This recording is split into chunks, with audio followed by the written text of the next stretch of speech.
Chers collègues, chers amis, je suis vraiment heureuse dans cette tradition républicaine ancienne maintenant d'accueillir ici à la porte de Versailles, comme chaque année, toutes les communes de France, de l'Hexagone et d'Outre-mer qui participent chaque année à ce congrès de l'Association des maires de France.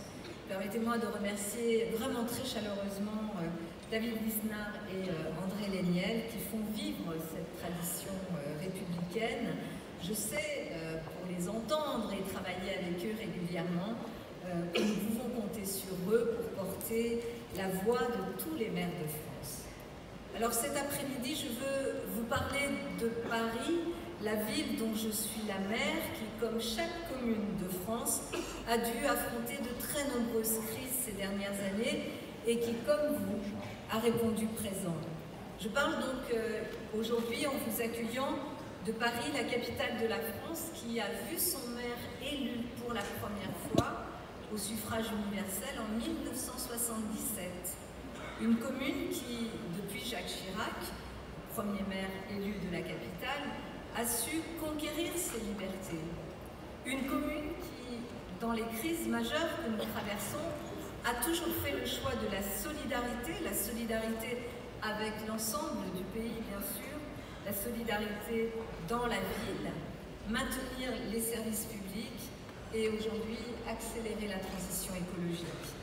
Une commune qui est soumise, comme chaque ville de France, à ces deux règles d'or auxquelles nous tenons. Un budget qui n'a pas droit au déficit, qui ne peut jamais être dans le rouge par définition, et qui n'emprunte que pour investir, donc pour préparer l'avenir. Une commune, Paris, de 2 200 000 habitants qui, en 2023, verra sa dotation globale de fonctionnement atteindre 40 000 € pour l'ensemble des missions qu'elle remplit au nom de l'État, je dis bien 40 000 €. Une commune qui versera en 2023 720 millions d'euros au titre de la péréquation, donc de la solidarité nationale et régionale. Une commune dont la taxe foncière atteindra en 2023 le taux de 20,5% après une augmentation de 7 points. Une commune qui, avec les sportifs, s'est battue pour ramener, cher Tony, 100 ans après, les Jeux olympiques et paralympiques qui bénéficieront à l'ensemble de notre pays et des communes de France. Alors j'aimerais maintenant rapidement parler de cette belle famille des maires. Cette belle famille des maires, ces premières lignes de la République. Oui, nous le savons, nous sommes un rempart.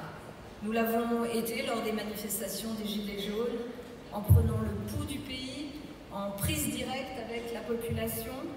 Nous l'avons été dans la pandémie, dans l'urgence, nous avons trouvé les solutions de façon agile pour protéger les plus fragiles, fournir des masques, organiser les campagnes de vaccination.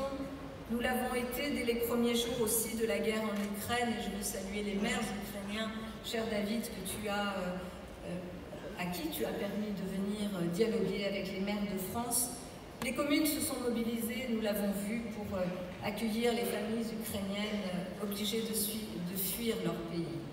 Un rempart, nous le sommes aussi face aujourd'hui à l'inflation galopante, la crise énergétique qui touche toutes les communes de France, toutes les familles de France et qui nous oblige à redoubler d'efforts pour continuer à maintenir l'accès